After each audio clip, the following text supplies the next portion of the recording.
I'm David Ben Moshe. With me is Chaim Ben Pesach, and I'd like to discuss a website that we've done in another YouTube in this series called News with Views. It's writers, very, very well-written writers, maybe journalists too, who pose commentary on the internet. And there was a story about two white people having lunch in a cafe in Colorado. I think it was Denver, Colorado, outdoor cafe, and a few cars of Hispanics pulled up. And for no reason, they attacked the whites. They said, whites are going to die today. And they started punching and belting the two white kids sitting there just eating in an outdoor cafe. Well, the Hispanics didn't kill them. The two whites survived.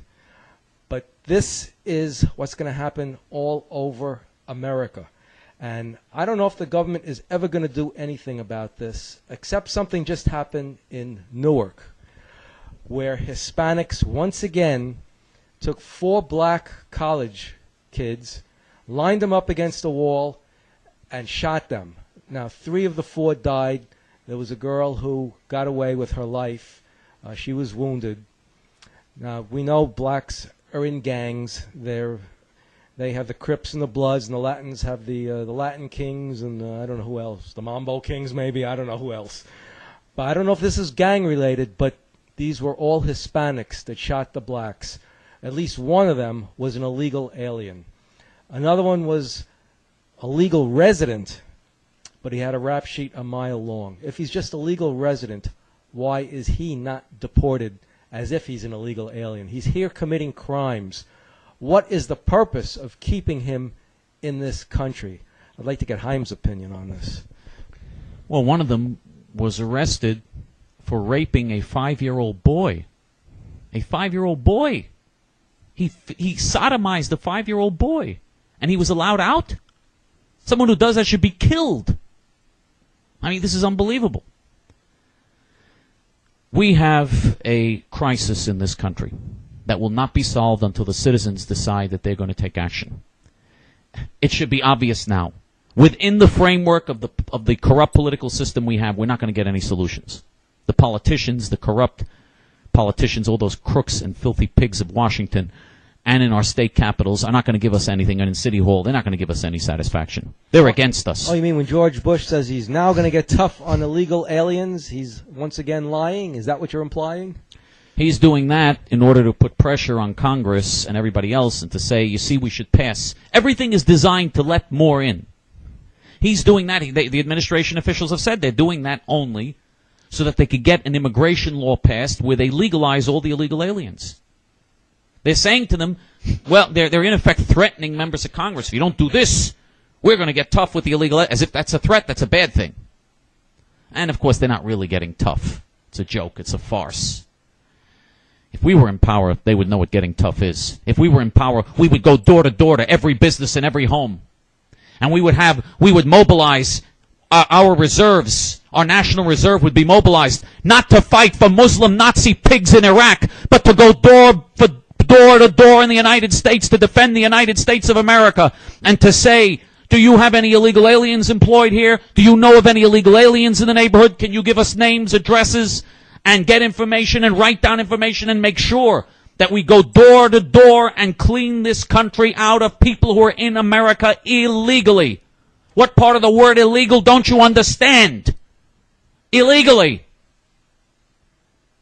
And that's what the National Guard should be doing, and that's what our police should be doing. Instead, our police defend the illegal aliens. We have mayors and city leaders who order the police to defend the illegal aliens, not to report them. They're not allowed to report them to the federal authorities. And by the way, if police officers are watching this show, you should disobey those orders. You heard what I said. You should disobey those orders. You should report them to the INS. Although, unfortunately, with the INS, you'll probably be reporting them. You'll probably be reporting them to Gonzalez or Sanchez or someone else, and then, nothing will happen then either. But you should try, as a citizen, you should be a good citizen, and you should report them. I don't give a damn what any stinking, whoring, political piece of garbage mayor tells you. I mean, this is unbelievable. This is national treason. This is national treason. The United States is literally under invasion, and this is national treason. The only reason there's an outrage about the killing of those three black so-called college students, the only reason I don't know, did you see their videos on YouTube? Yeah, I'm a college student. Woo-hoo. Oh, yeah. Anyway, forgetting about that, the only reason there's any outrage is because they were black, because the victims in this case were black. If they had been white, nobody would be paying any attention. But the media, when something happens to blacks, the media makes a big deal about it. When whites touch blacks, it's the third rail. But you'll see it won't be the third rail for Hispanics. When was the last time whites touched blacks? But anyway, let's face it. The black on white crime has got to be 1,000 times greater than white on black crime. No, I'm not even talking crime. I'm just talking even criticism. You can't criticize blacks because that's the third rail, not Social Security. But we'll see. Is it the third rail when Hispanics do it? They're going to do nothing.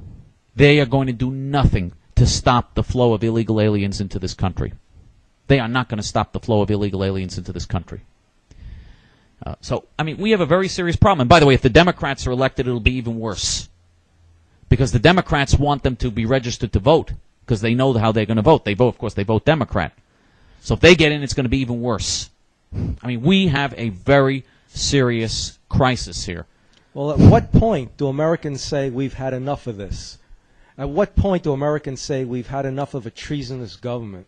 At what point does America say that our government doesn't represent us anymore? It represents lobbyists, multinational corporations, and Mexico.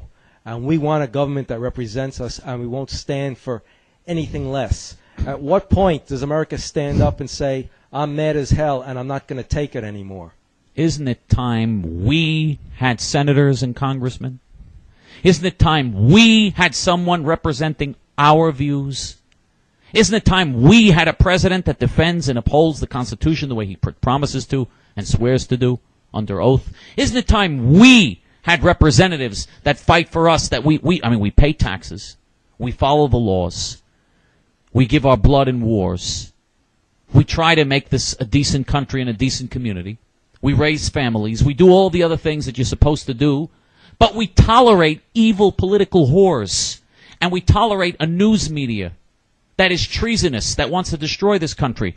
We tolerate a poisonous, treasonous, wicked news media and Hollywood and evil culture that is programming destruction for the future of the United States of America, programming destruction for you, young people that are watching this show. Now, we come from an older generation, but I'm telling you, your generation will have a horrible future if you don't listen and wake up. If you don't decide to stop this now, you will have a horrible future. You had better wake up fast. And there's a way to do it. There's a way to do it. If we in JTF became a mass movement, we're the Jewish Task Force, JTF. If we became a mass movement, and you don't have to be Jewish, by the way, to join JTF. Most of our members are not Jewish. But if we became a mass movement, we would organize and mobilize the American people to take action now, to secure our borders, to remove the illegal aliens, to enforce the law, to end the national treason, to punish politicians that betray their oath of office, to punish politicians that betray the Constitution of the United States that millions of Americans have given their lives for in a period of more than 200 years of struggle to keep this country free and keep this country great. America can be a great nation once again. But if we are to become a great nation once again, then we must have leaders who are worthy of the word leaders, of the name leaders, of the title leaders. And we have to have a people that is worthy of being a great people. A people that's worthy of being a great people is not a people that allows this to happen to their communities and their neighborhoods and their cities and their country. It's not a people that watches football and basketball and idiocy while their country's going down the toilet bowl. A great people is a people that stands for something, because if you don't stand for something and do something, if you stand for nothing and do nothing, then you are nothing. And then we are dooming ourselves in our future. And you know that what we're saying is right. In your heart, you know we're right. And in your guts, you know they're nuts. Join with us before it's too late. We can still turn the tide if only we have the will. Shalom.